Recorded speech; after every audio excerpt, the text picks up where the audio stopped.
Salut YouTube et bienvenue dans ce WhatsApp YouTube numéro 7. Vous commencez à connaître le principe, je vous présente 5 chaînes de moins de 20 000 abonnés et ça commence maintenant.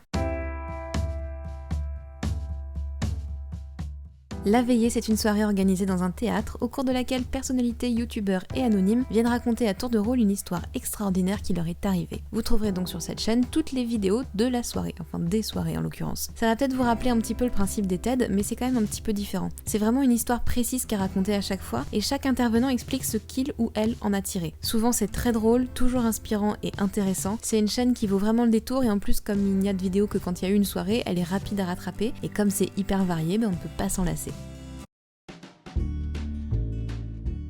Lemon June est booktubeuse et sa chaîne est vraiment trop cool. Déjà, si vous aimez les livres et la littérature, vous allez aimer sa chaîne, c'est obligé. Mais même si c'est un sujet qui vous intéresse que moyennement, vous allez l'aimer. Je trouve que ses formats sont assez différents de ce qu'on a l'habitude de voir et surtout, elle est hyper drôle. Elle fait des présentations de livres évidemment, mais il y a aussi d'autres types de vidéos comme des lectures en direct. Et non, ce ne sont pas des vidéos de 4 heures pendant lesquelles Lemon vous lit un livre en entier, des vidéos culturelles, des sketchs. Bref, cette chaîne est juste géniale.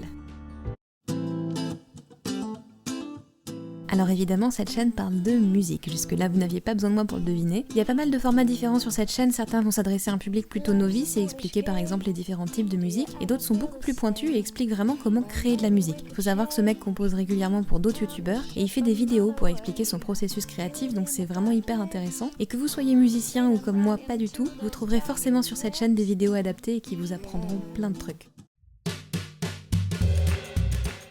Marie s'infiltre là où l'actu la mène. Par exemple, dans ses 2 dernières vidéos, elle s'est rendue au Festival de Cannes, une première fois en tant que fan et une seconde fois en tant que star. Elle s'est même incrustée sur le célèbre tapis rouge, ce qui est quand même pas rien, mais elle s'est aussi tapé l'incruste dans les bureaux de vote, au Marathon de Paris ou encore à la Fashion Week. Cette fille a juste un culot sans limite, et le résultat, c'est un mélange entre connasse et un reportage du petit journal. C'est hilarant, et contrairement à ce qu'on pourrait croire, ça fait même réfléchir un petit peu parfois, donc allez voir cette chaîne, ne serait-ce qu'une vidéo pour voir ce que ça donne. Vraiment, allez regarder.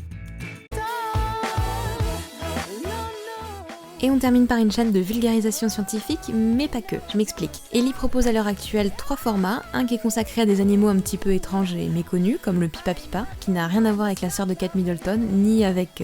bref. Un autre dans lequel elle parle de créatures de légende comme les gargouilles ou les harpies, et enfin un format un petit peu plus large dans lequel elle parle de sujets assez variés, comme le phénomène de bioluminescence chez les animaux ou l'origine de la fête d'Halloween. C'est bien fait, c'est bien documenté, et elle aborde des sujets que perso j'avais pas pu ailleurs, donc je ne peux que vous recommander cette chaîne. Cette vidéo est maintenant terminée, comme d'hab, les liens des chaînes dans la description, mon mail également pour vos suggestions, et à la semaine prochaine pour de nouvelles découvertes.